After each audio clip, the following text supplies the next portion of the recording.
बिस्मिल्लाहिर्रहमानिर्रहीम। मुसलमानों पर 7 किस्म की चीज़ों पर खुम्स निकालना वाजिब है।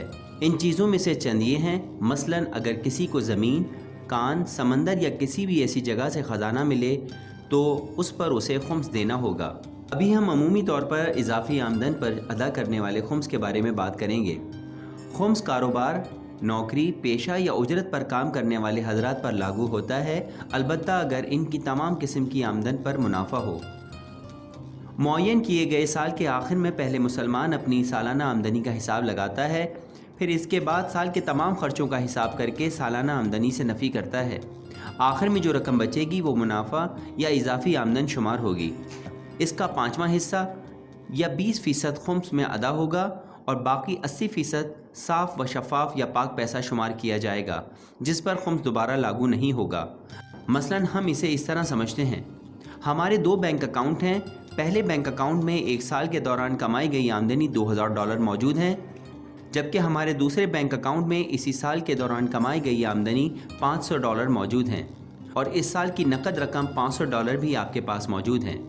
ये तमाम मिलाकर साल के टोटल $3000 हो जाते हैं। इससे अब साल के खर्चे निकाल देते हैं। मसलन हमने इस साल $1000 किराए में अदा किए, $500 यूनिवर्सिटी की फ़ीस में, $200 कार इंश्योरेंस में और बाकी खर्चों में मसलन फ़ोन का बिल, खाना पीना, रोज़मर्रा के मामलात वगैरह में हमने $300 खर्च किए।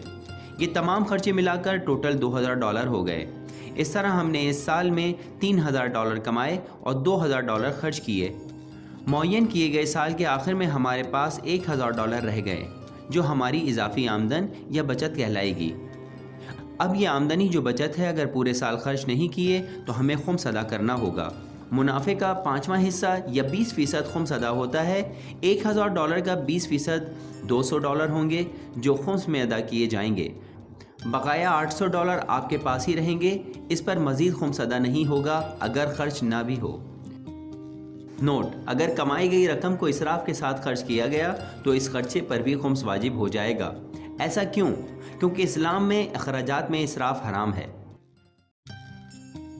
एक और मामला यह है कि अगर किसी शख्स ने कमाई गई रकम गैर कानूनी तौर पर हासिल की हो, मसलन जुए से, और वो तमाम रकम इसकी कानूनी तौर पर कमाई गई रकम में शामिल हो जाए और इस शख्स को इसके बाद में यकीन ना हो कि कितनी रकम कानूनी है और कितनी गैर कानूनी, तो खुम्स तमाम रकम पर अदा करना होगा। हमें शरई मसाइल की तफसीलात के लिए हमेशा उलमा इस्लाम से रब्ता करना चाहिए। याद रहे कि जहेज़ और महर पर खुम्स अदा नहीं होता।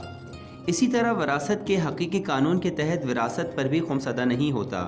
तोहफ़े तहाइफ अगर साल भर इस्तेमाल ना हो तो इस पर फ़ुक़हा के मुख्तलिफ़ फ़तावा हैं। इसके लिए अपने मुज्तहिद के फ़तवे पर अमल किया जाएगा।